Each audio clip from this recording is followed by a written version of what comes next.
गुजरात के साथ। इसको थोड़ा जरा ढंग से, ठीक है। गुजरात के साथ राणा सांगा का संघर्ष किस प्रकार से, कारण पूछ सकता है, कारण राजी कुछ कारण पूछ सकते हैं, आपको कारण बताना पड़ेगा, ठीक है। और हम आपको अभी कारण बता ही देंगे। देखो, गुजरात में एक रियासत हुआ करती थी इडर। कौन सी रियासत? इडर। इडर जो रियासत थी ना, वो मारवाड़ के राठौड़ की रियासत थी। जब मारवाड़ का राठौड़ राजवंश पढ़ेंगे ना, तब इडर को अच्छे से देखेंगे। इडर जो रियासत थी गुजरात की, ये मारवाड़ के राठौड़ों की रियासत हुआ। जब यहाँ पे इडर में कोई उत्तराधिकारी नहीं होता था, तो मारवाड़ का ही कोई आकर यहाँ पर राज करता था। मतलब इनके संबंध बहुत अच्छे थे। यहां पर दो भाइयों के बीच क्या चल रहा था? उत्तराधिकारी युद्ध चल रहा था। एक का नाम मिलता है राइमल और एक का नाम मिलता है भारमल, ठीक है भाई साहब। इडर जो गुजरात की क्या है, एक रियासत है। ये राजपूत रियासत है, क्योंकि इसका सीधा सीधा सीधा संबंध किससे? मारवाड़ रियासत से। और मारवाड़ में कौन सा वंश राज कर रहा है? राठौड़ राजवंश राज कर रहा है, ठीक है। जब इडर पर ये उत्तराधिकारी युद्ध चल रहा था राइमल और भारमल के बीच में, ठीक है। यहाँ का एक शासक था राणा सांगा के समकालीन, उसका नाम मिलता है मजुफर शाह या मजुफर शाह। कहीं कहीं मजुफर खां मिल रहा है, कहीं कहीं मजुफर शाह मिल रहा है, बात का आपको ध्यान रखना है। मजुफर शाह क्या कर रहा था? भारमल की सहायता कर रहा था। किसकी सहायता कर रहा था? मजुफर भारमल की सहायता कर रहा था। इधर जो ये राइमल है, राइमल कौन है? राणा सांगा का जमाई। सांगा का क्या है? जमाई है, दामाद है। राइमल और राइमल की पत्नी यानी राणा सांगा की पुत्री दोनों भागते भागते यहाँ आते हैं। 6:30 की वहां से गुजरात से इधर से ट्रेन ली, मेवाड़ आई और बोले पापा ससुर जी बात ऐसी है कि हम दोनों भाइयों के बीच में क्या चल रही है? उत्तराधिकार को लेकर लड़ाई चल रही है, और इसमें बीच में गोचा करने वाला कौन है? मजूपर शाह। ये जो है भारमल का की सहायता कर रहा है या भारमल की हेल्प कर रहा है?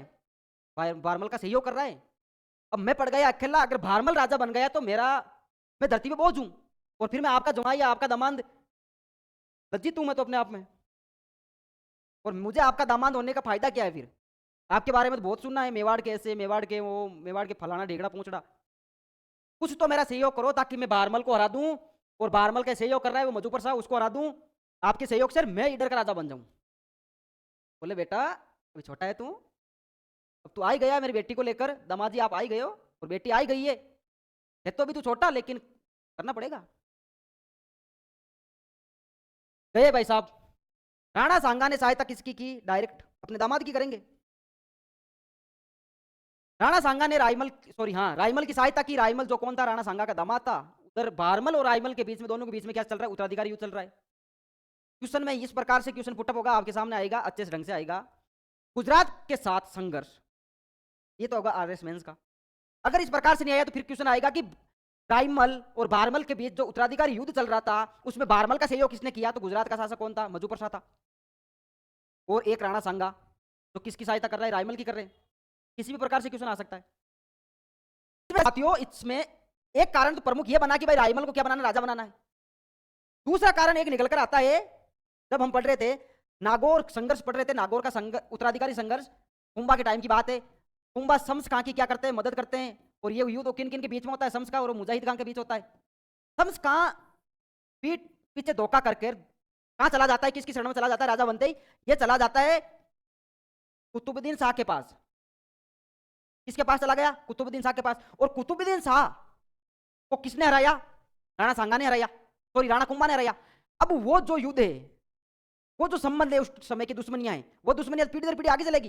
पीढ़ी दर पीढ़ी आगे चली तो इसी शाह की पोता पड़पोता ये हुआ। अब इसका राणा सांगा की तो वैसे ही नहीं बन रही कि मेरे दादो, ये बोल रहा है कि मेरे दादा को तेरे दादो सा ने अच्छे ढंग से पीटा, मैं उसका बदला लूंगा। राणा सांगा बोल रहा है थप्पड़ पड़ेगी इधर। जानता नहीं है मेरे दादा को, मेरे दादा को तो तेरे दादा ने जाना, लेकिन तू मुझे नहीं जानता, मैं उनसे भी बड़ा कुख्यात आदमी हूं। आज तू बेटा थप्पड़े मारूंगा तेरे। अब ये कुतुबुद्दीन शाह की शरण में ये शम्स खां गया, ठीक है भाई साहब। ये दुश्मनी कुंभा की थी। अब वो दुश्मनी परंपरागत तो चलेगी चलेगी ना। तो दूसरा प्रमुख कारण क्या बनता है? देखो कारण, अगर कारण लिखने हो तो कारण ऐसे लिखना। देखो कारण किस प्रकार से लिखने हैं आपको? कारण लिखना है गुजरात के साथ संघर्ष के कारण। एक कारण क्या था, रायमल और बारमल के बीच युद्ध, बारमल के बीच उत्तराधिकारी युद्ध, ठीक है। दूसरा जो प्रमुख कारण था वो था नागौर के उत्तराधिकारी युद्ध के समय की घटना, युद्ध के उत्तराधिकारी युद्ध के समय की घटना, युद्ध के समय की घटना।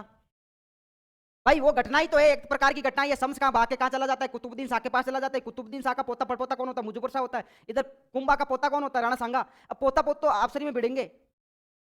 भाई एक चाहता है कि अपनी साम्राज्यवादी नीति को लेकर या अपनी राजनीतिक जो महत्वाकांक्षाएं थी उनको लेकर युद्ध करना चाहते हैं एक दूसरे से। भाई मैं मेरे साम्राज्य का विस्तार करूं, इधर मुजफ्फर शाह कहते हैं कि मेरे दादू शाह को थप्पड़े पड़ी, उसका बदला मैं लूंगा। राणा सांगा बोलता है इधर थप्पड़ मारूंगा तेरे, बड़ा आ रहा है, नाटक कर रहा है। तो ये दो प्रमुख कारण थे भाई। एक तो रायमल और बारमल जो इधर का उत्तराधिकारी युद्ध को लेकर लड़ रहे थे। इधर ये रायमल तो दामाद है, बेटी जवाई दोनों ही आ गए पापा के पास कि मुझे हेल्प करो। तो पर सांगा तो ऑब्वियसली भाई इसकी हेल्प करेगा। इधर ये जो बारमल है, बारमल की हेल्प तो वो कर ही रहा था मुजफ्फर शाह। एक कारण तो यही बनता है सीधा सीधा। दूसरा उत्तराधिकारी युद्ध जो नागौर वाला हुआ था, उस वजह से वो दुश्मनियां तो थी। दो प्रमुख कारण तो यही बनते, ठीक है। इस युद्ध में क्या होता है, राणा सांगा रायमल की अपने दामाद की हेल्प करता है और जीत जाता है, राजा घोषित कर देता है इधर का, ठीक है। प्रत्येक